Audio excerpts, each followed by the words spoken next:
Boa noite, Lili Pacheco aqui novamente para o Fio Diário, para a TV Flórida USA, com essa live pós-missão em Washington, D.C., também sendo transmitida no canal do Marco Antônio Costa e no meu canal pessoal. Hoje aqui, essa live vai ser um pouco diferente, eu vou tentar explicar para vocês um pouquinho. Essa live, gente, vai ser em inglês, porque dois dos nossos convidados são americanos, e a nossa convidada, né, a nossa terceira convidada, ela é brasileira e britânica. Então, falaremos, né, iremos conversar em inglês, mas depois, fiquem tranquilos, essa live será devidamente traduzida. Então, aproveita para compartilhar com aquele seu amigo que é doido para treinar o inglês. Não desistam, fiquem aí, sabe? Vocês que não estão habituados com a língua, que não entendem, sabe, apoiem, porque falaremos só sobre o Brasil. E hoje aqui agora teremos especialistas que estavam na missão em Washington, D.C., que ajudaram muito a nossa delegação. Então vamos lá, vou chamar aqui o primeiro deles, antes de chamá-lo, né, gostaria de explicar um pouquinho quem ele é. O Jim Path, ele é presidente do Conservative Caucus, lá em Washington, D.C., e, bom, ele tem muitos anos de experiência na comunicação no Congresso americano, dentro do Partido Republicano. E ele, assim, ele teve um grande protagonismo na nossa visita, ele ajudou muito a nossa delegação lá em Washington, acompanhou todas as reuniões, o processo, está do lado do Brasil. So, please, I would like to call Jim Path to the screen. Good night, Hi, Jim. How are you? I'm well. How are you doing? I am good. Thank you so much for being here with us, Jim. Thank you for having me. Glad to be here. Very well, sir. E o nosso segundo convidado é o Joseph Hummeyer. Ele é diretor de uma think tank de inteligência chamada Secure Free Society, e ele é como se fosse um membro também de outra fundação conservadora nos Estados Unidos, chamada Heritage Foundation. Ele é um especialista aí, de vários campos da inteligência, e vai falar um pouco com a gente da influência da Rússia, da China e do Irã no Brasil. So please, I would like to introduce you, Joseph Hummeyer from Secure Free Society. Thank you for being here, Joseph. Good night. Good night, Lily. Good night to the audience. Hi to Jim. It's a pleasure to be here. Thank you. Thank you so much. E a nossa terceira convidada, vocês já conhecem, a jornalista Jamile Davis, que além de ser brasileira, é britânica, também estava acompanhando a delegação brasileira nessa terceira missão, assim como ela esteve nas duas outras, e é uma grande honra tê-la aqui. A Jamile é uma pessoa muito esclarecida, que está muito por dentro da geopolítica internacional, e também esteve presente nas reuniões com o Joseph e com o Jim. So, good night, Jamil. So glad to have you here once again.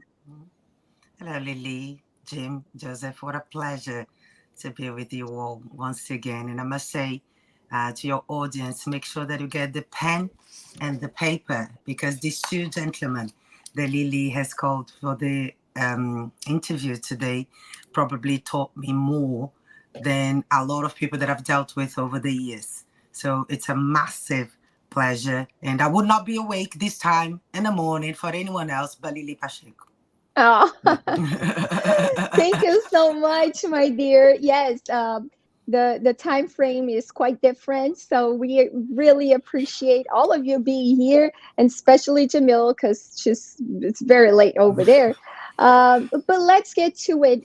Dear friends, your friends from Brazil, you've been helping this delegation a lot.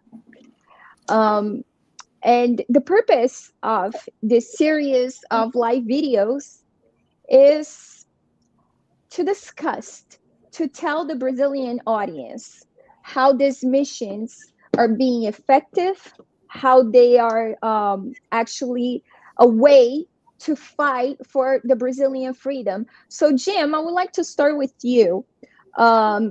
You've been helping a lot. You've been an active American friend to our delegation, and I would like to ask you, what did you see in our fight, in our struggle, that actually motivates you and that are in accordance with the fight that you also have in the Conservative Caucus?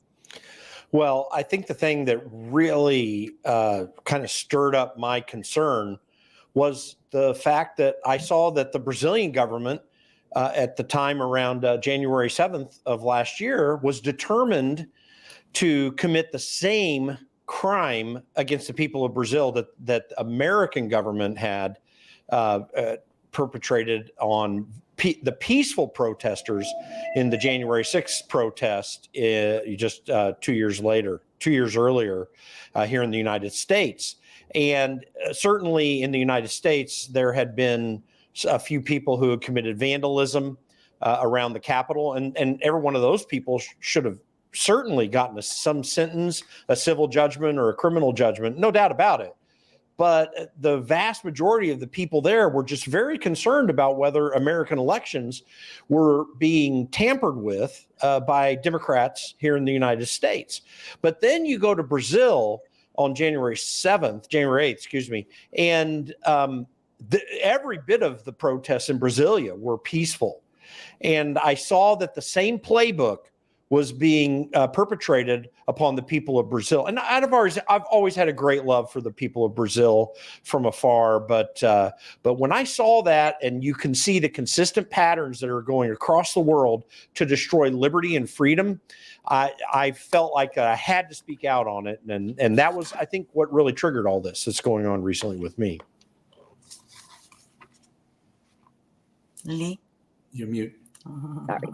So you basically see that the attack to the freedom of speech, especially, it's not just an American problem, it's a global problem. Would you say so? Oh, I absolutely would. There are people all over the world in positions of power or influence who have been taking advantage of their connections in government, whether it's in the United States, in Europe, in South America. And they reap financial and power benefits from it. They've been working these cozy relationships with government entities. And yet all along, they are undermining the basic principles of freedom, which is freedom is about the people of a country, not primarily about corporate interests, and definitely not about government interests. And you can see that there is a similar way of thinking about what to do with the rights of the people of free nations. So the United States, though, in particular, is really important. And I know we'll get into this maybe later, but it's particularly important because if we don't remain free here in the United States, if we do not tamp down the attacks on liberty that have been taking place both in online communities with the government coordinating with online mega multi-billion-dollar corporations, as well as the attacks on Donald Trump as president, which are quite similar to the attacks against Jair Bolsonaro. If we do not push back against these things and have big victories against it, shove it back, then freedom around the world is really under threat. It is. Now, Joseph, let's take a bit of what Jim just said. Freedom around the world, is threatened. You basically gave us a whole lesson about the influence of China, Russia, and Iran in Brazil. We had a meeting with you, and you gave us an amazing presentation on those topics. And the Brazilian congressmen were quite impressed and they were honest. They didn't even know that much.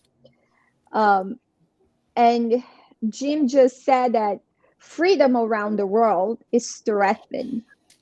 What impact do you think that China, Russia, and Iran have on what's happening in Brazil right now, on the dictatorship taking place by Foro de São Paulo, by Lula, they're taking our freedom of speech, our freedom to come and go, the private property, everything is under attack now. What do you think that is the influence of those countries in Brazil? Yes, well, thank you, Lily, for the question. The influence is tremendous, and it's not just in Brazil; it's all over the world. You know, we're at a stage in world history. Mark Twain has this famous saying that history doesn't repeat itself, but it tends to rhyme. So we're at a stage in history that is very similar to what perhaps the world went through prior to World War I, which means that there was unnatural alliances that were forming among powers, countries that were trying to push towards a multipolar world. Back 100 plus years ago, it was monarchies. That's what they were trying to promote. The Germans, the Ottomans, and then later the Japanese. And they created an alliance despite their linguistic, cultural, and historical differences. Today, that's Russia, China, and Iran. They have a lot of differences, right? Russia took territory from China that I'm sure someday they'll want it back. Iran is a theocratic state that persecuted Marxists at the beginning of the 1979 Iranian Revolution. But despite all these differences in the 20th century, in the 21st century, they said, we're going to team up together for one purpose, to take down the West. And that begins with the United States. So in that, Brazil, as a member of the West, Latin America is part of the West, they've been targeting Brazil for a very long time because Brazil is the geopolitical prize of South America. It's the largest country. It's 2/3 of Latin America. It's one of the biggest GDPs. It has all kinds of abundance of minerals, and not to mention the Amazon. So these powers want Brazil. They want Brazil. They want it in their geopolitical orbit, and they've been working at that for a long time. So one of the things, Lily, we talked about was, where Latin America is today and how Brazil fits in it. And, you mentioned Foro Sao Paulo. There's Foro Sao Paulo. That some people call it 21st century socialism, the new political embodiment of it, the Grupo de Puebla. So there's all of these monikers for really, which is fundamentally the same thing, which is a network of criminal and socialist governments throughout Latin America. This began to really take hold in the first decade of the 21st century. It's famously known as the Pink Tide. And what that was basically socialist governments taking power in Venezuela, in Nicaragua, in Bolivia, in Ecuador, and obviously the Cuban dictatorship from a long time ago. When Lula da Silva went into power, he provided a lot of oxygen to these dictators. He gave them a lot of political support so that they can become entrenched in power over time. He was a big friend of Hugo Chavez. He was a big friend of Daniel Ortega. So he allowed these other countries to rise to power, and some of them are still in power today. Then we had a wave of conservative presidents, and some were more conservative than others. You have Jair Bolsonaro, who probably is the most conservative of them all, but you had center-right presidents in Argentina with Mauricio Macri, in Colombia with Ivan Duque, in Chile with Sebastián Piñera, and the list goes on. But there was a major flaw that the conservative presidents did, or better said, that they didn't do, that the other leftist autocratic socialist presidents did do, which is the conservative presidents didn't have a geopolitical vision. They didn't see the world for how it was transforming. They thought they could trade with the United States and trade with China. They could buy arms from Russia and buy arms from Southern Command. They thought that Iran isn't a big deal. And that was a major mistake. And so what we into today, this third decade of the 21st century, and this is what we talked about in Washington, is I don't believe today we're seeing another wave of socialist Marxist presidents that are going to be able to entrench themselves into power. I think today the battle inside Latin America, the political battle, isn't over presidencies as much as it is over courts and attorney generals. It's a judicial battle. And so in that, Brazil is kind of pioneering this new dictatorship model by capturing courts, Supreme Court, capturing prosecutors, capturing institutions, so that it's not about who writes the laws, it's about who enforces the laws. And in that sense, Brazil is interpreting the enforcement of laws in a very politicized manner. And I believe that that wave is taking over all of Latin America, and including the United States. I mean, you have right now 8 countries in Latin America that are in intense political battle for capture of their highest courts and their attorney generals, and that's bleeding into the United States. I mean, we're seeing what's happening with President Donald Trump. We're seeing what's happening with other conservative leaders. They're using the judicial system against their political opinions. And so we could talk about free speech, and that's very important. That's fundamentally important. But behind the free speech, you got to understand the mentality of these bigger actors that are trying to shift the world toward this new order. And let me end with one last point. In the world that I live in, the defense and everything like that, this is simply warfare, right? Asymmetric warfare.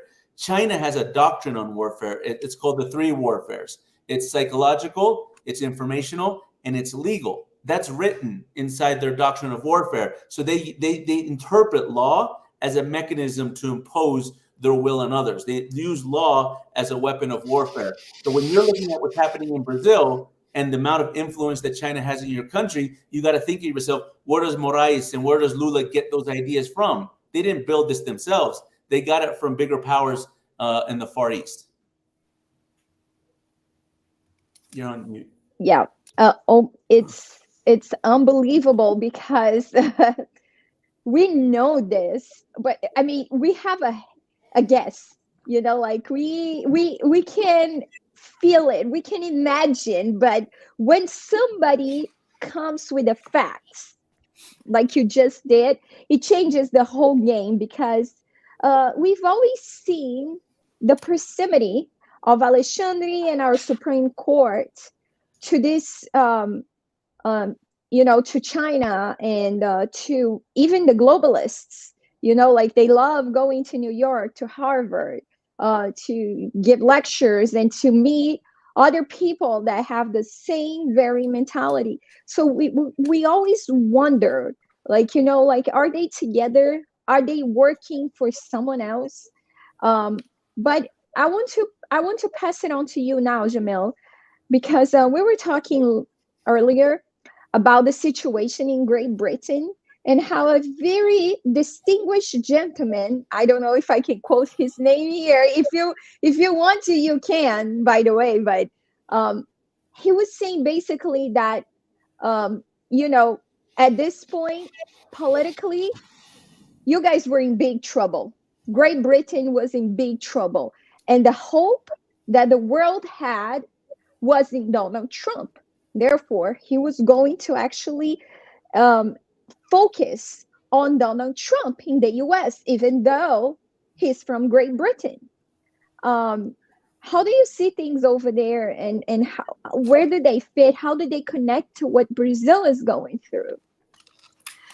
It's a very interesting question, listening to what just Jim and Joseph was saying, because Britain, over the last few decades, I'd say the last 20 years, and I've lived here, so I've seen a massive difference in the way the migration has happened.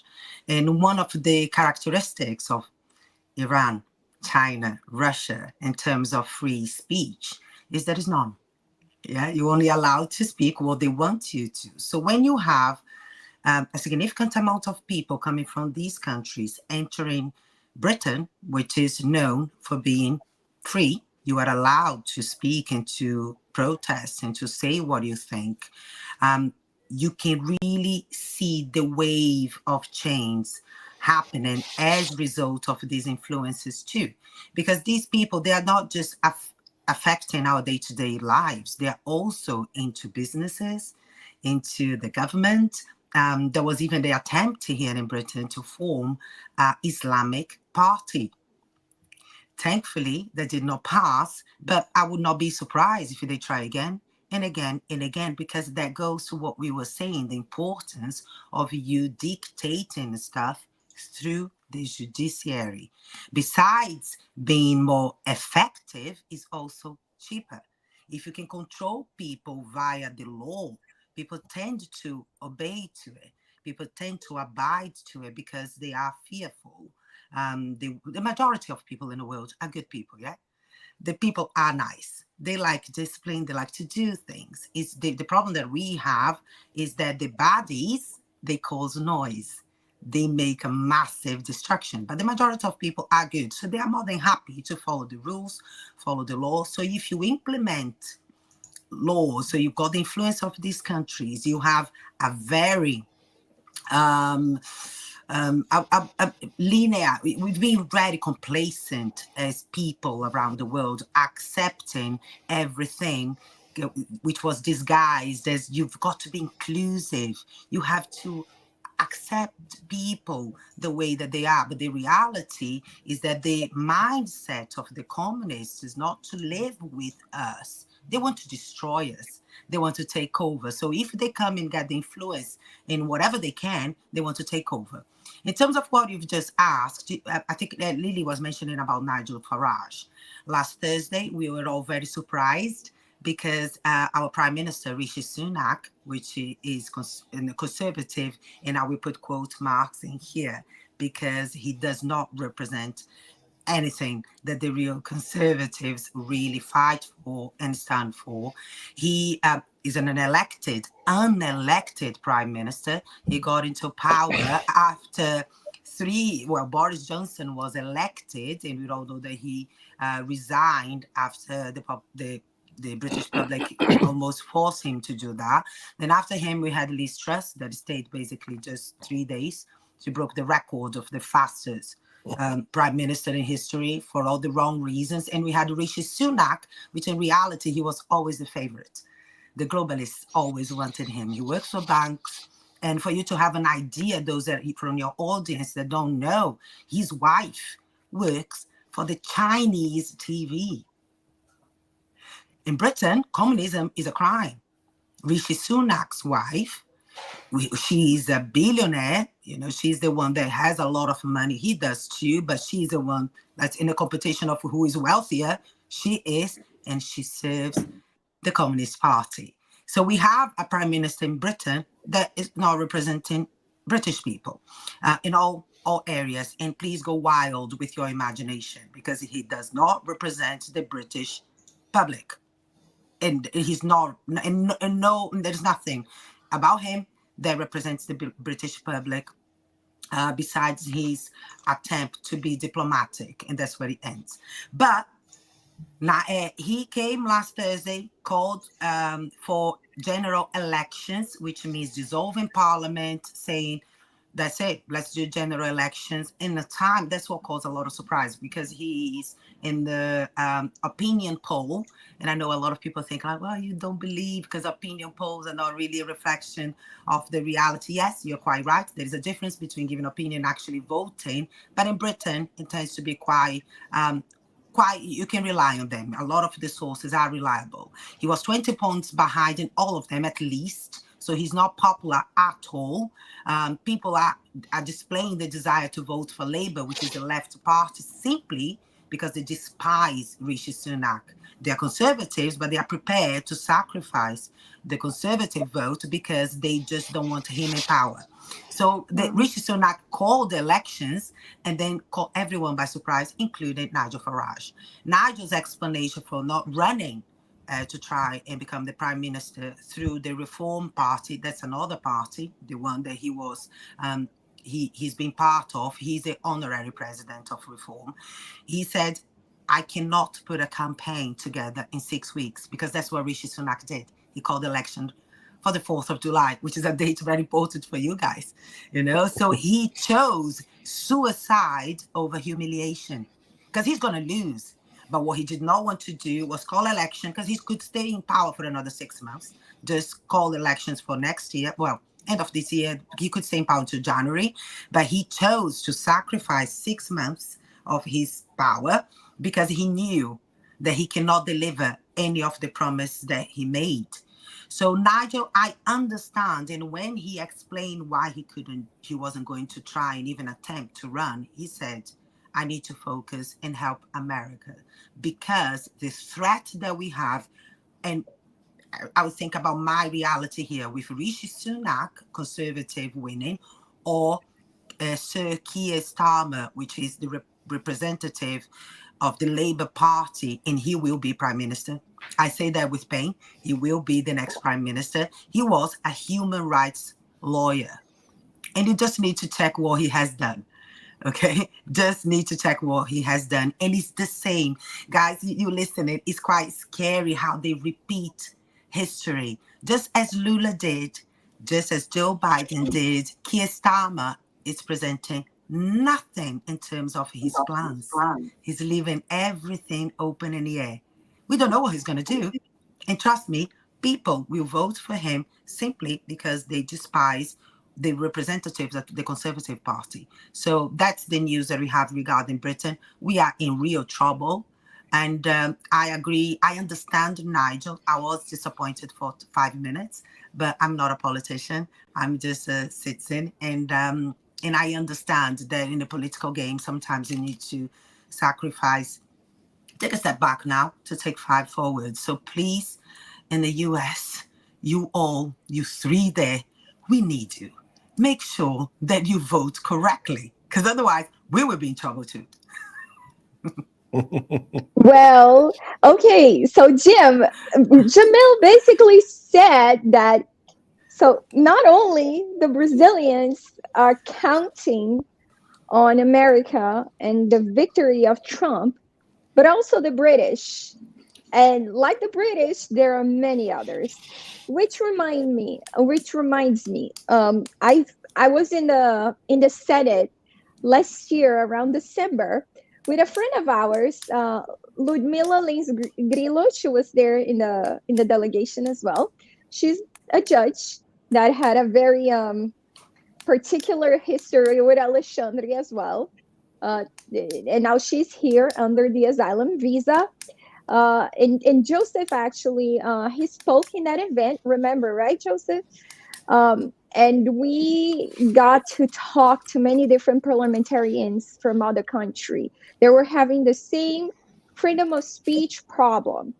And at some point, I talked to a couple Americans, and they all said, "You see, you have a lot of countries, a lot of people counting on the American democracy, on the American freedom, and we cannot help you all.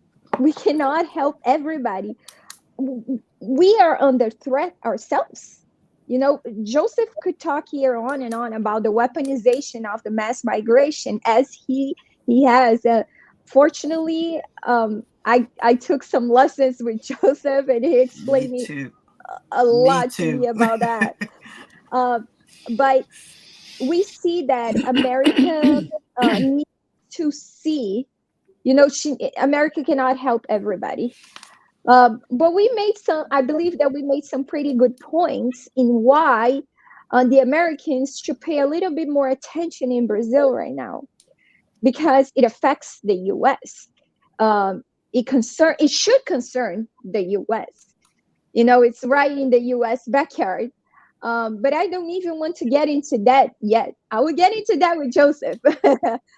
With you, though, I would like to ask you to talk a little bit about the Twitter files, because I remember on the day of the press conference that you provided to us, and thank you so much for that. The Conservative Caucus gave us a beautiful and very necessary press conference. But before that, we had a hearing in the Capitol. And now we have, if I'm not mistaken, Congressman Jim Jordan requesting the FBI documents, communications with Lula's government, with our Supreme Court, everything regarding the Twitter files, the censorship that Rumble suffered, all of that. So does that mean, sir, that the Congress is starting to pay, you know, attention to us? And do you think that Elon Musk gave us that visibility?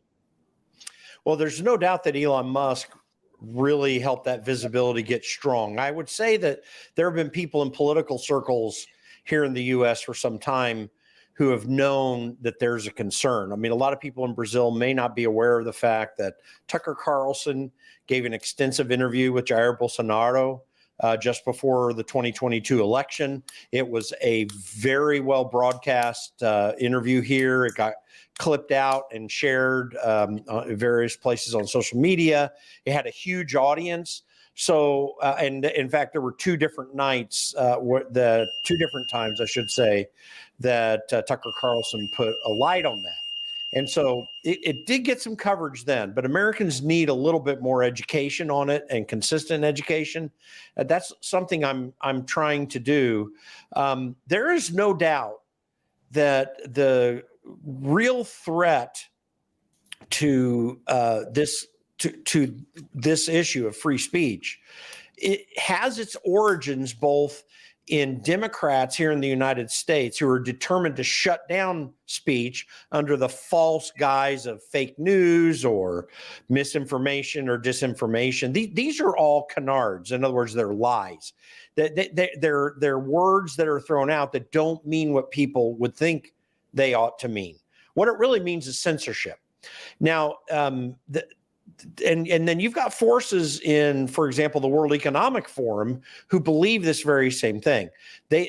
It's a real coordination between people on the left and some corporate interests, mostly in the tech industry, that desire to stop any opposition to this unique and delicate game that they have been able, or arrangements, I should say, that they've been able to put together to line their pockets. I mean, we just went through the COVID in 2020, Pfizer and Moderna and Johnson & Johnson. These companies made billions, tens of billions of dollars just through money given to them from government entities, and forcing people, not just here in the United States, but around the world, to take a vaccine that we now know was nowhere near as good as what they were claiming it was. But yet it was this dance between government entities, the World Health Organization, the United States federal government, and other governments to require people to take this, while with government money making the purchases in most instances and in most countries. This kind of arrangement where they can draw upon some fear that they can put into other people, to people in the citizenry, is really powerful for their special interests in corporate entities to be able to keep them in positions of power. That's the game that's taking place right now.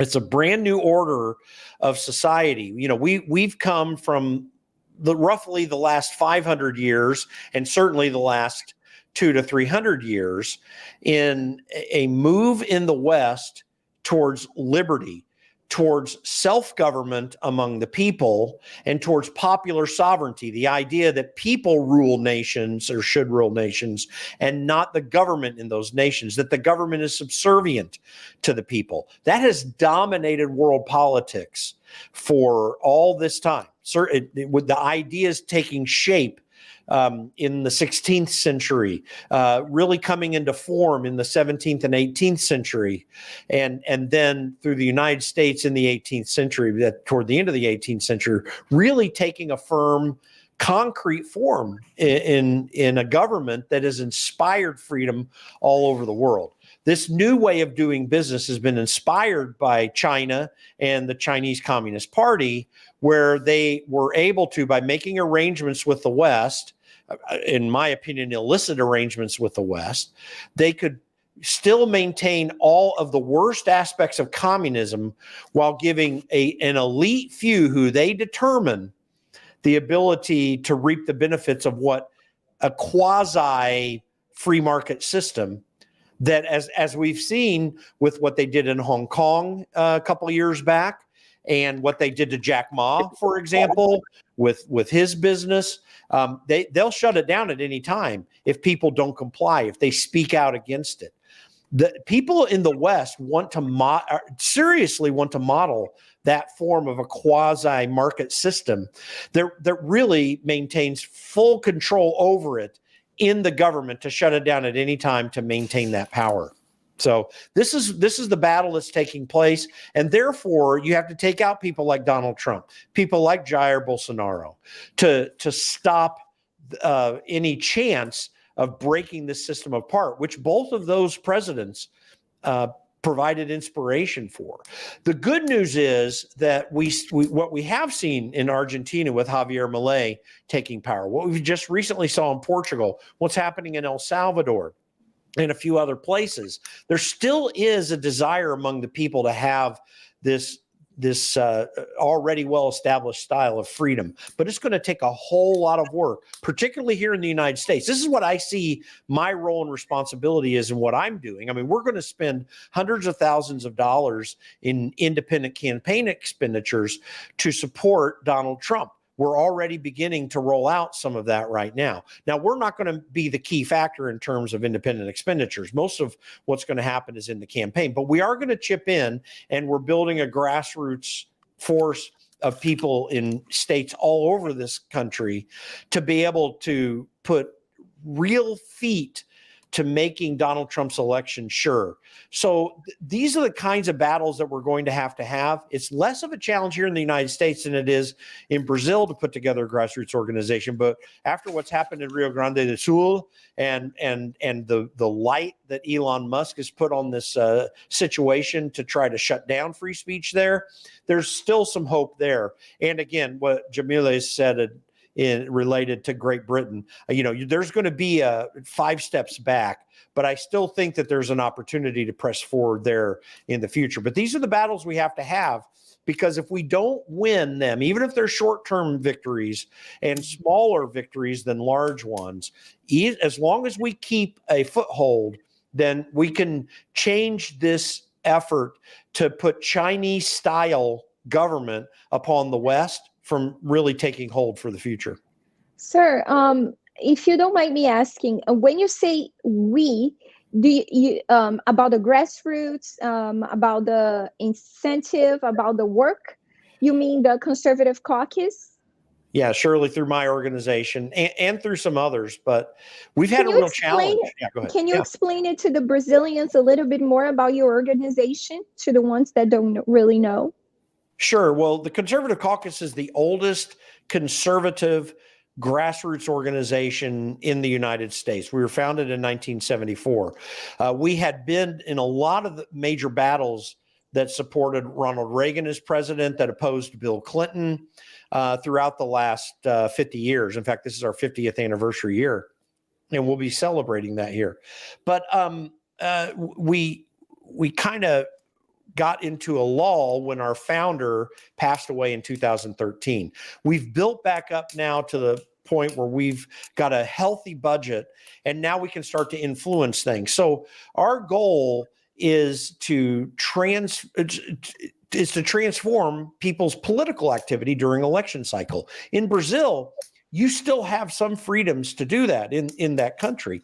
They're greatly inhibited by the way that Alexandre de Moraes has shut down the ability to speak in social media outlets in ways to stop those who have a voice, the Paulo Figueiredos of the world and the Alan dos Santoses and many others who have had an impact. He's worked very hard to shut down their influence, but we're noticing up here, as I've been involved in this issue, that there are still many people that are finding ways to get that information.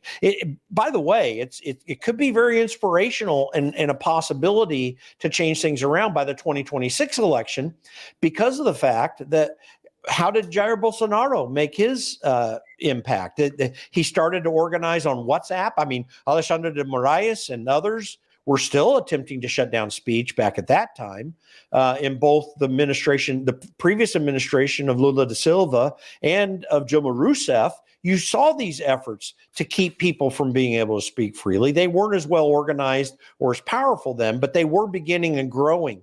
And yet Bolsonaro came on the scene through WhatsApp and through other things and was able to build a popular uprising that led to his election in 2022, to the surprise of the establishment there. Now, the establishment has built a very strong amount of power so far, but that grassroots effort, which I am noticing from here, and I talk now over this last year to a lot more people in Brazil than I did prior to that, I get the sense that fervor is still there. And when I watch all of these efforts of Bolsonaro having events all around the country there, and you look at how people are reacting, from my perspective, and I'm not an expert on Brazilian politics, I do study it and I have a touch with it, but I'm no expert.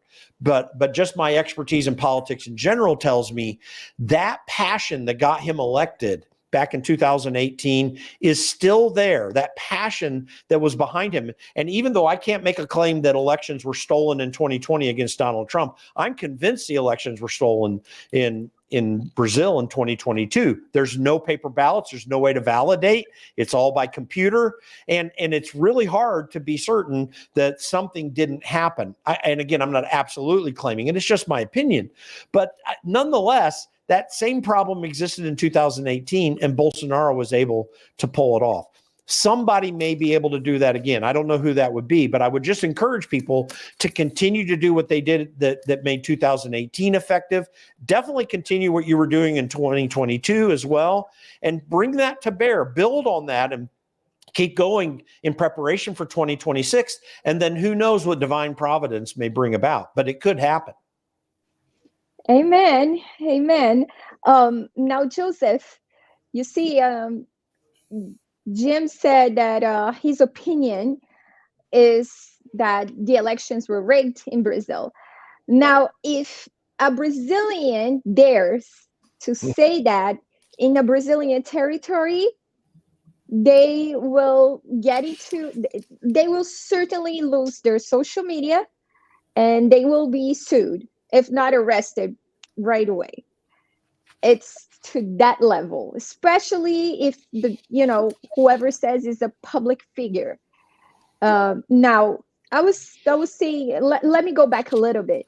I was saying there about the influence of Russia, China, and Iran in Brazil, and back to the event in the Senate where me and Ludmila, the judge, Ludmila Lins Grillo, we were talking to other Americans, and they were saying, yes, we understand your problems. We understand that Brazil is under attack, but so many other countries are, right? So many other countries are. And then the first time that they actually looked at us, paid attention, and they said, now that's a really good point, is when we brought up China, Russia, and Iran. And we said specifically, this should concern you. I mean, what was the Iranian ships doing in the Rio de Janeiro's, ports there? What were they doing there, right? And nobody really knew how to explain any of those questions. And then we started telling them, hey, do you guys know that China is building railroads all across South America? That Russia has military in Venezuela? That all of this, and now Lula is handing Brazil over in a platter to them. Can you tell us a little bit more about that and why that interests the United States? Yeah, for sure. Well, I mean, Jamil mentioned, right? So like the template, the model for that form of totalitarianism, it already exists. It's in their countries, right? So Brazil is in a spectrum, and they're pushing Brazil towards that model. It's not Iran, it's not Russia, it's not China yet, right? But hopefully, if they get their tentacles well entrenched in Brazil, they're hoping that they're going to be able to take Brazil to their geopolitical orbit. And we could say perhaps right now they're being more successful than before. President Bolsonaro was in many ways kind of like a road bump. They were doing this way before President Bolsonaro. They were doing it very quietly. They were doing it very stealth, without a lot of people paying attention. President Bolsonaro came, and it was almost like a light shining into a bunch of cockroaches. They all scrambled because President Bolsonaro put a light on all the corruption that was taking place that most Brazilians pretty much understood. I believe he probably won the election because of the corruption that was happening prior to that with, Lava Jato and some of the other cases. The Odebrecht. Yes. So that actually, let me pivot a little bit to Lily to talk to you, give you my take on globalists, right? Because I'm sure you guys talk about it, and I hear a lot about it, and it's a big conversation in Washington, D.C. So my take on globalists is really in the sense of more like useful idiots, because I think globalists in many respects don't even practice the ideology that they preach. They actually live in a very different way than what they promote, right? So I have this like mental thought exercise. I really don't even know if globalists truly exist. I mean, they exist as a narrative. They exist on literature. They exist in book. But do they actually exist in practice? Like, who lives like a real globalist? And I always give this analogy. The Rothschilds, the Rockefellers, those not guys. even they do. They have private property. They protect their bank accounts. They don't live like a globalist where they're actually sharing everything among the common good. And one of the examples I give is in sports. It's like there's no such thing as a globalist in a soccer game. Like when it's soccer, all that globalism stuff goes away. There's a winner and there's a loser, and there's those, and especially at the World Cup, and those are going for their team. So I kind of struggle with like, what's a real globalist, right? Like, who actually is a real globalist? What it kind of, in my mind, translates to is into two things. It translates into corruption, because I think a lot of them are corrupt, and it translates into weakness. And I think a lot of them are weak. And what happens is when you have a weak, and I'll be a little bit, with sexist here with men, when you have weak men that are corrupt, are among the most dangerous in world history, because weakness among a man actually projects the ability to use force, because you use force out of character because you actually feel more threatened by everybody else. And in that sense, I look at the globalists as weak, corrupt, and morally bankrupt, but not exactly as the brains behind how this world they want to shape. There are many faces, I call them useful idiots, because I think they're being played by China, Russia, and Iran, who actually aren't globalists, right? If you look at their policies, they don't believe in any of that stuff. They might help, but give it oxygen to be able to weaken the West. But China doesn't have anything about open borders. China doesn't have anything about woke ideology inside their country, because they know it weakens society. So for that, let me give you a couple of things how I think this kind of globalist agenda kind of got formed.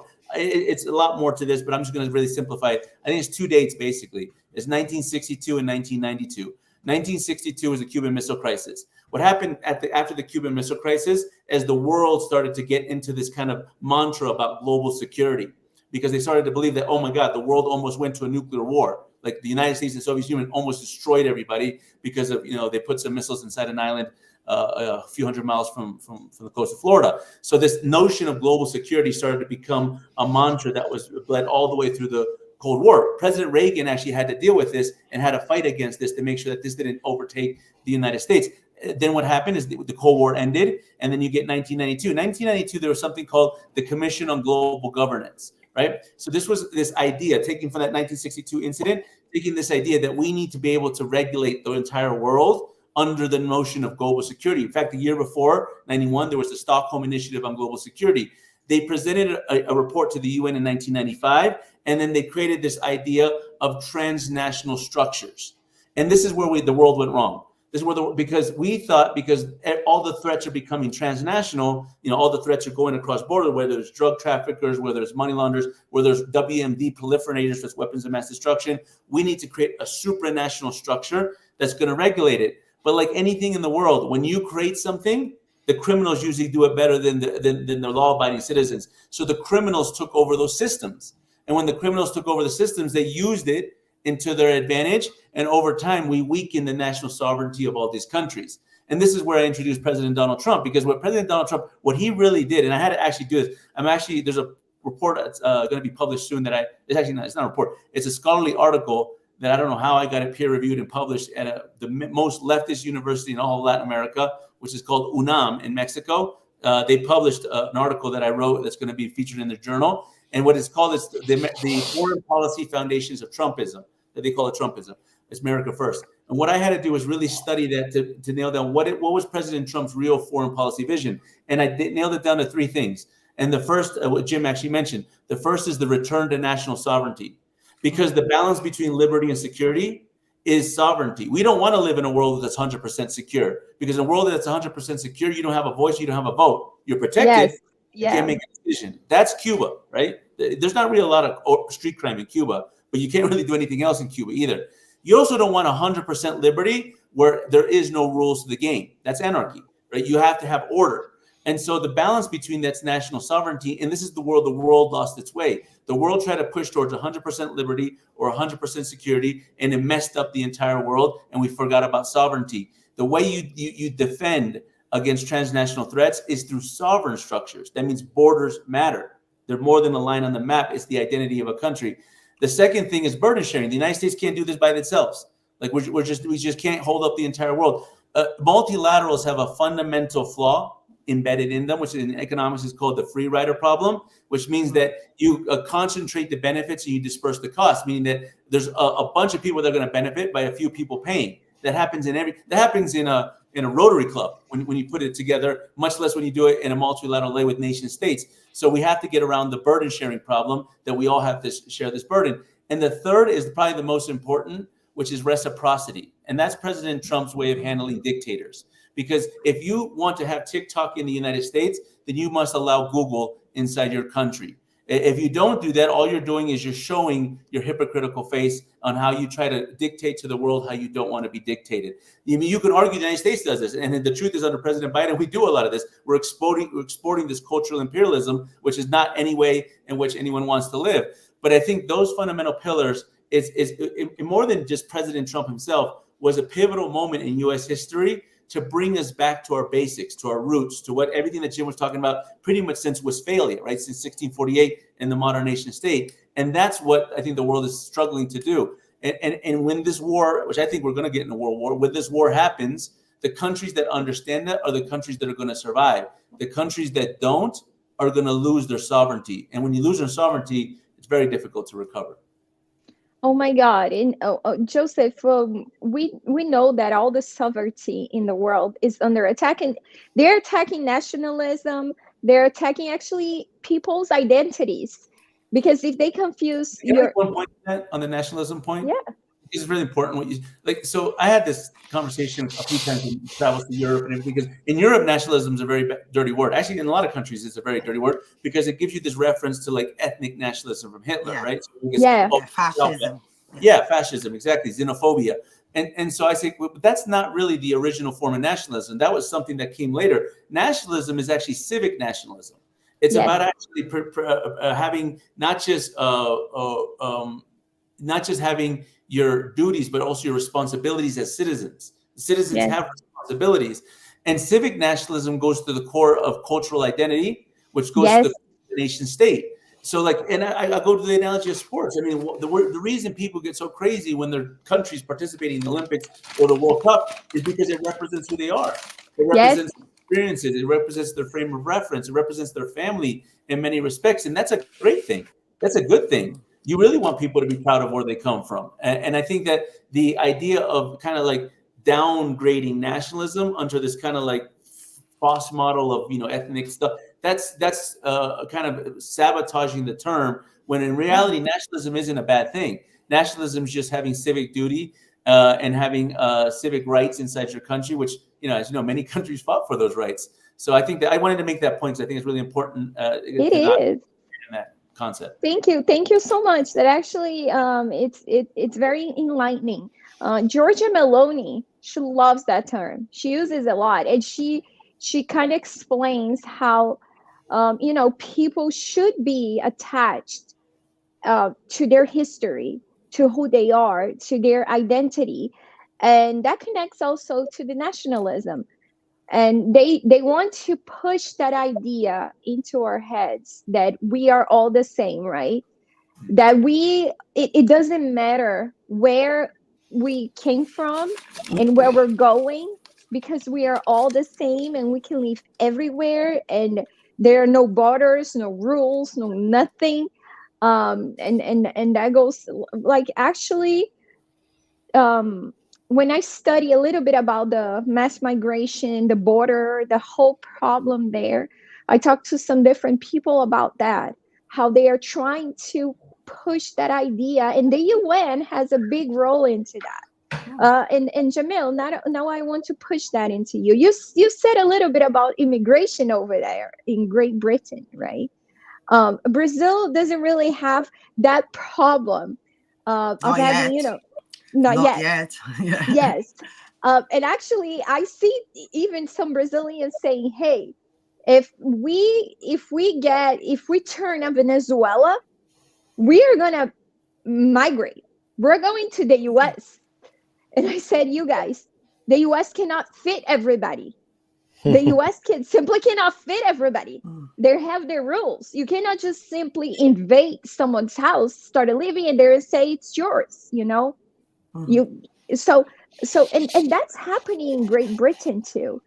And I mean, with the migration, our values get mixed up, our beliefs, such as freedom, such as conservatism. You know, Professor Olavo de Carvalho used to say that a lot. Even our religion and the principles of the West are, you know, are firm into the Christian and Judeo values, and Europe is being taken by Islamism, by the Muslims. Do you see that over there? And how do you think it affects the freedom from where you stand? General de Gaulle, Charles de Gaulle, the Parisian airport has his name.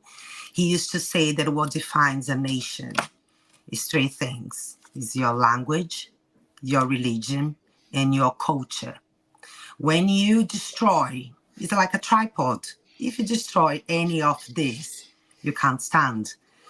So when you have, there is a massive difference, and I've said that over and over again, but you do need to look into it by yourselves to understand there is a difference between globalism and globalization. We were introduced to globalization as your freedom of movement. You can go here, you can go there, you can have trades with anyone that you want. And then we had the formation of the blocs. We had the European Union, we had Mercosur, you had everyone trying to get together to facilitate. And during this process, we had, like what Joseph was saying, that he struggles with the notion of the globalists. They are basically, they are the guarantors. They are the ones that pay for the whole thing. They are really idiots because, they are the poorest people in the world because all that they have is money. They don't have anything else. They just think about the now. So you have all of this, and then you open up to everybody. We must understand that it's a very I love that Joseph said that unnatural alliance is a very unnatural exchange. There are millions of people that live in Islamic countries. They run away from this place. Let's take, for example, the case of Iran. There are several people there that would give I'm not saying several, it's millions, especially when it comes to women, the rights that they don't have. They're just trying to run away from their lives. So we do need to take into consideration that there are circumstances where people need to run away to save their lives. We have Brazilians in exile and America, and I have zero doubt that if they were in Brazil, their lives would be under threat. The families' lives would be under threat. So we do have the situation, yes, we do. But when you open up and you do that without any sort of, you don't look into people's lives, you don't check the background. I'm a migrant. I've lived in Britain longer than I lived in Brazil, fact, but I remember exactly what I had to do to come here. They've checked almost my DNA.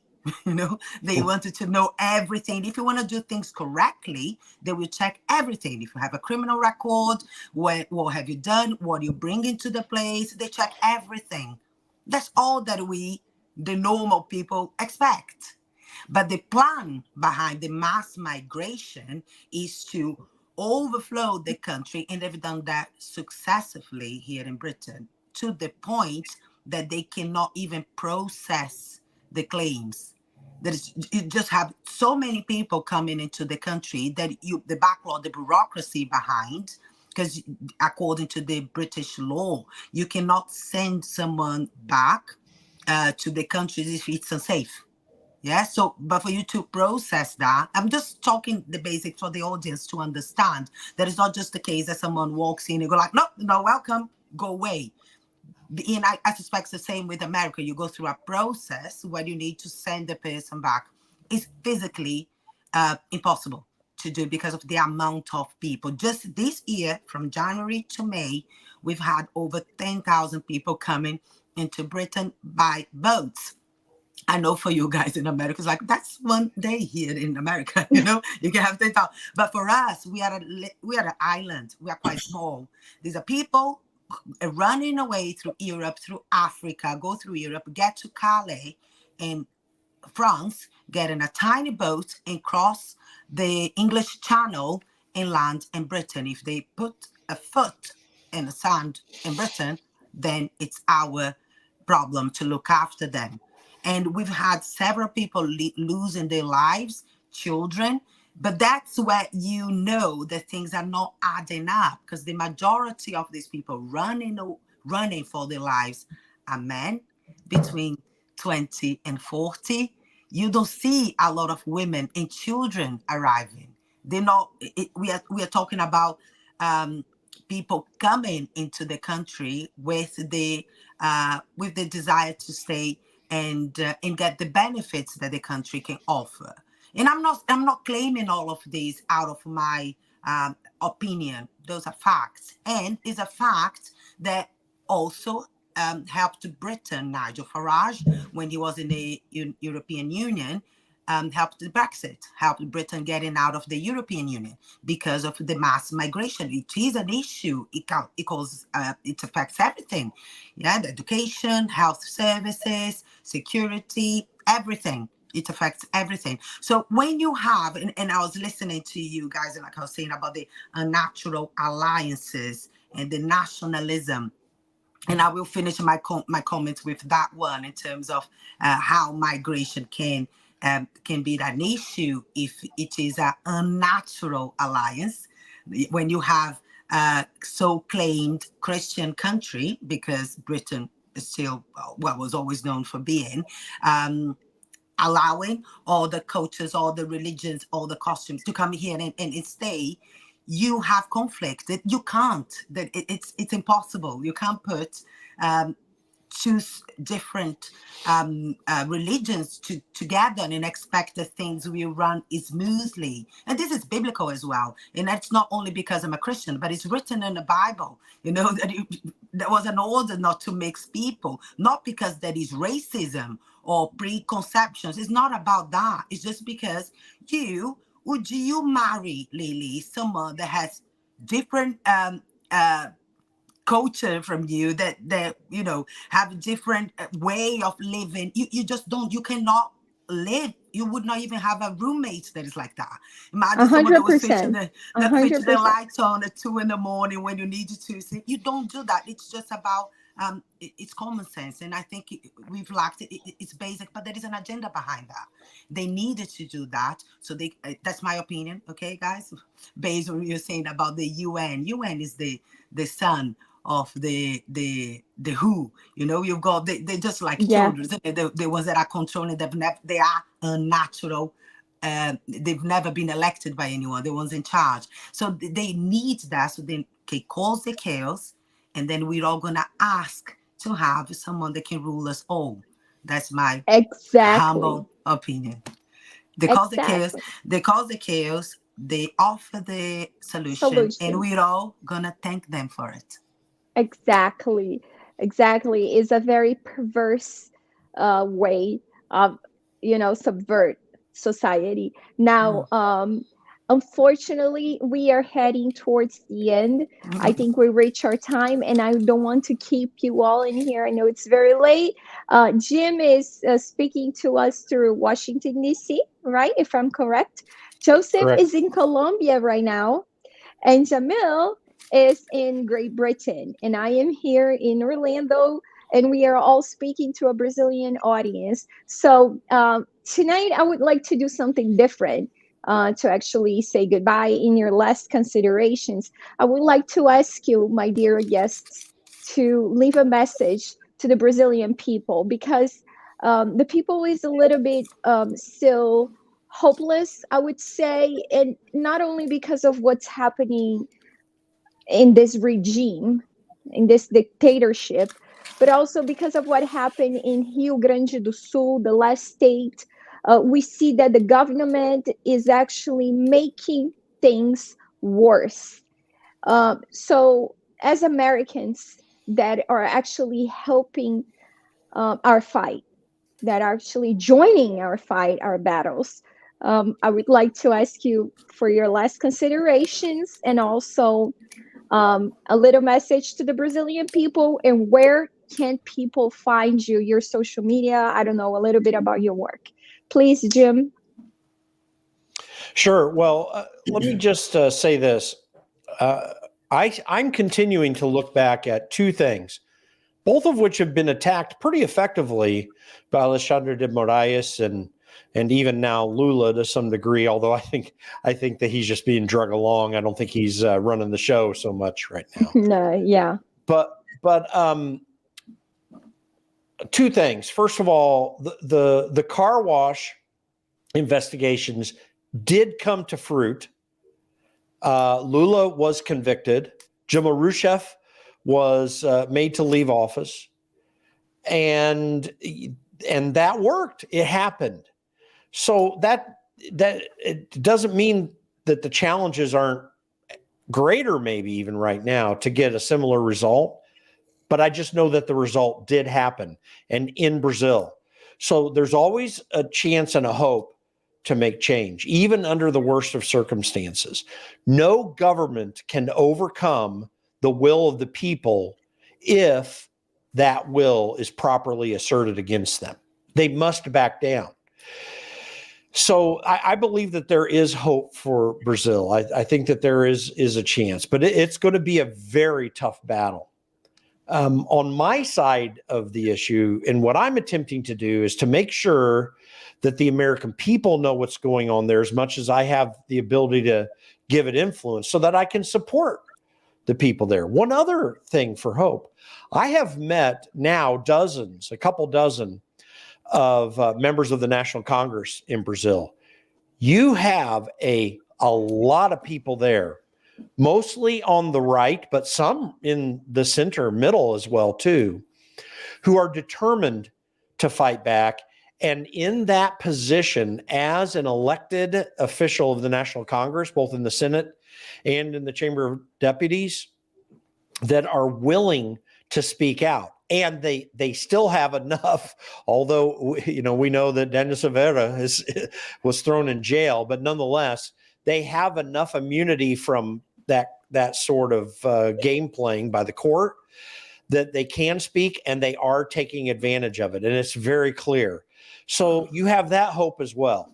So from my end here in the United States, I'm going to do what I need to do. And I believe you have the tools down there to do what you need to do. I will say, before I got strongly involved in this, in what's going on in Brazil and trying to put light on it over the last year and a half, I have friends in Asia and in other parts of the world who were already, after the 2020 election, constantly saying to me, is the United States going to fall? A couple of my friends are in countries where they now have dictators again, and they're still more worried about the United States than they are about their own country.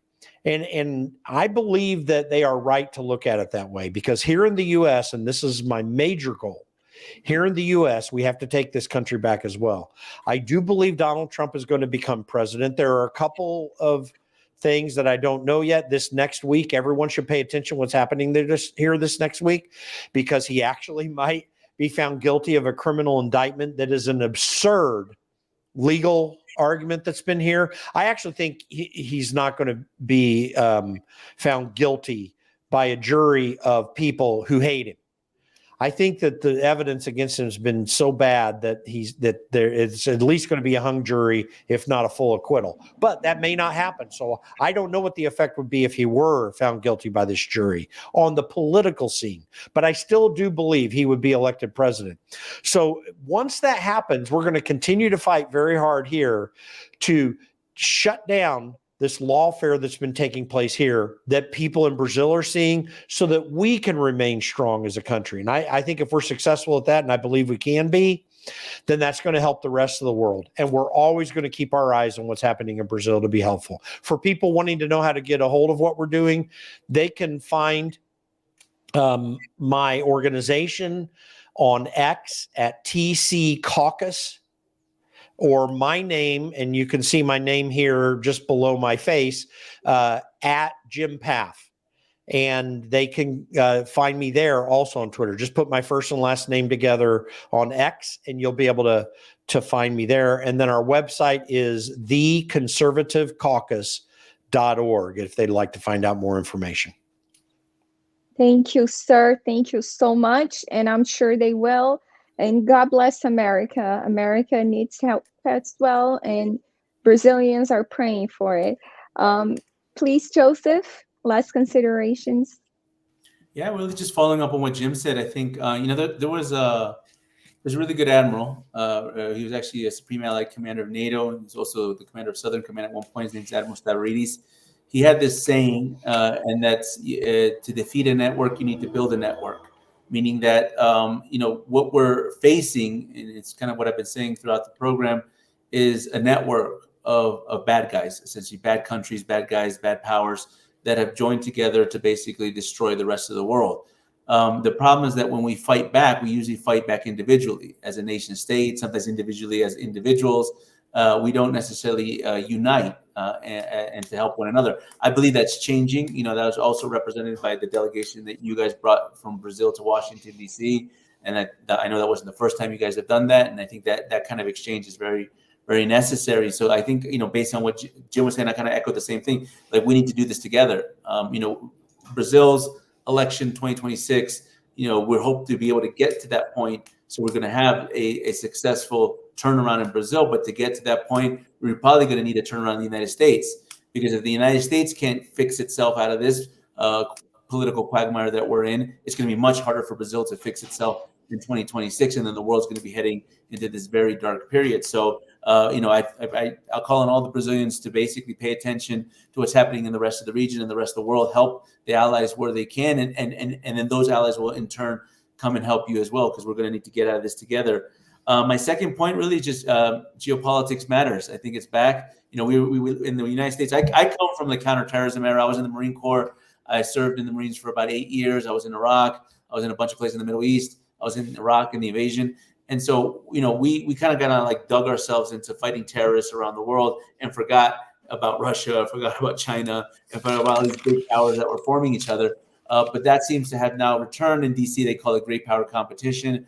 I just call it basically asymmetric warfare. And I think that we're back in this era, and we need to basically adapt ourselves to these new ways and means. And then finally, Lily, I'll say that, I have been to Brazil many times. I've been very cautious about going back to Brazil, but I think I'm going to be going back to Brazil very soon because, I can't really talk about unity and this idea of getting together and network and help if I don't, practice what I preach. And I was thinking about this because I could not say today. They want you at CPAC, Joseph. They want you at CPAC, Brazil. They get there. And so here's the thing, I won't go into detail right now, but we'll talk about it in some other time, is I do run some risks going to Brazil, much like the Brazilians do, right? Because I've been targeted by some of the bad people in Brazil as well. But then I thought to myself, I was like, of course, there's a risk. There's always a risk. I'm in Colombia right now. There's a risk for me being here. There's a Marxist president in this country as well. But the Brazilians are running the risks every day. Right? You guys are running the risks every day. A lot of the Brazilians that are going to CPAC Brazil in July are probably people that are probably on some kind of target watch list by the Brazilian government itself. So I pretty much decided that I'm going to be going to CPAC Brazil. So I'm very excited about that. And I'm going to hopefully see you, at least Lily, I know I see you. Hopefully Jim, I hope you're coming down as well. And I think that's in that big idea of having all of us come together. And I wish more Americans would come down to Brazil to be able to see firsthand what's going on and actually just see the beautiful part of the country, because Brazil is a beautiful country. I love going there. I miss going there. And so I hope to see you guys very soon in a few months. Oh, we will definitely be together then and over there. And it makes me so happy to see that you're going to go. I know we can all count on you. And soon I think we are all going to meet again in DC as well, because I don't think this mission's right, Jim. I don't think they're going to stop right now. And Jamil, again, is going to have to take, 2-3 planes to get here, but she will be here. She's always here. So now your turn, dear, because you are a very patriotic Brazilian and British citizen. And, your work is amazing. You've been really helping your country despite all the persecution. So less considerations, please. I'll take your kind words as my advice and what I could say to our fellow Brazilians, which goes a bit against what Joseph said. So I'm sorry, Joseph, I'm not picking on you on that term. But yeah, keep an eye on what is happening in the world. But concentrate in Brazil. I think one of the issues that we're having around the world is people are being bombarded by information, and this is a tactic. It would be nice to have another live, Lily, where we can just listen to Joseph telling us all the tactics. Yes, I know. Because this is a tactic. The attack, the propaganda, the amount of information that we are having is to paralyze everyone. So you get to the point where you think like, oh my God, the world is awful. It's not just Brazil, it's everywhere. So what can I do? Then you do nothing. You paralyze. Go to that, what Joseph was saying about the weak man and everything that happens. So I would say to the common person that's listening to this and you're getting overwhelmed by the amount of madness that is happening, go, what is the opposite of what they want us to do? Get together with your community. Take part in your children's swimming club, school board, your building, become the director of your condominium. I have no idea. Go within, get involved with what you can do. Discussing and getting overwhelmed with problems that you cannot solve right now is becoming a useful idiot. So I think if you choose one area that you can get involved, that's politics. Start in your home, with your community, with your neighbors, with your family. If you are new in this business, if you're just suddenly woke up and you're like, oh my God, I've been so worried about earning money, just working, sending my kids to school, then now look, the world's gone mad and we are all doomed. No, we're not. We're gonna have to fight until the end. First of all, this world is not ours. Yeah, our world is in heaven.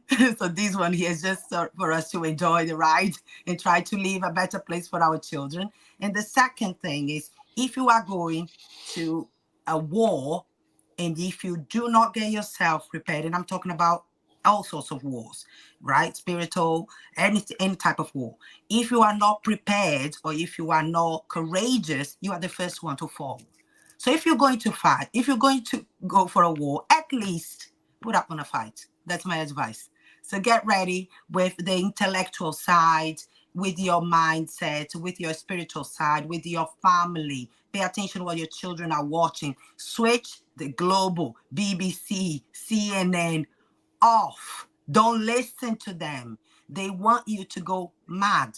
Just watch Lily, Fio Diário, and you might survive a little bit longer. So that's my advice. And thank you for having me. Well, my social medias are all like that, at Jamile Davis. And if I'm not blocked, banned, shadow banned, you know, the way that they are, you will find me in X and on Instagram. Lovely to see you all. It was a pleasure to share share this program with you. You definitely kept me awake, and I'm gonna have trouble falling asleep after everything I've learned from you. She's funny, isn't she? Well, I think that's a great way to finish here our live. Once again, thank you so much, dear friends, Jim, Joseph, Jamil. Oh my God, JJJ.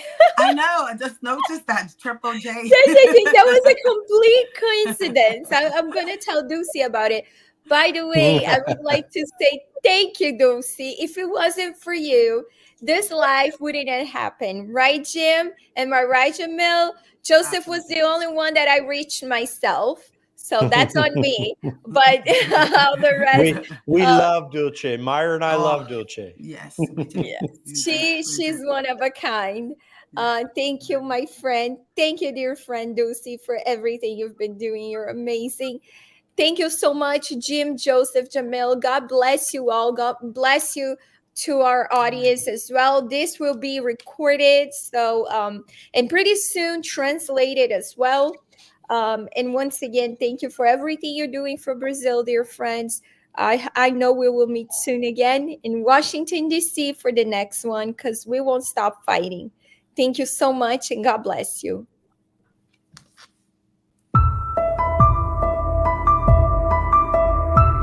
Nós vamos persistir, nós vamos conseguir vencer essa batalha.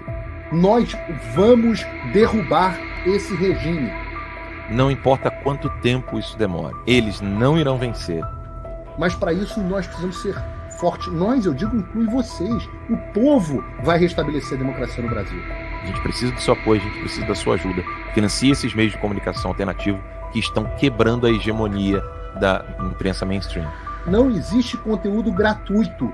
Tem alguém pagando pelo conteúdo que você consome. Se está na Rede Globo, quem está pagando é o Lula. E o que a gente tem? A gente tem vocês. Quando você se inscreve, quando você assina financeiramente, tudo isso é um passo importantíssimo para que aquela mensagem chegue a mais e mais pessoas. Hoje, neste momento, o Show da Manhã do Fio Diário é o número 1 da internet brasileira em programas de notícia. Então eu faço um apelo a vocês. Eu imploro isso para vocês. Se inscreva no canal do Fio Diário. Assine o Fio Diário.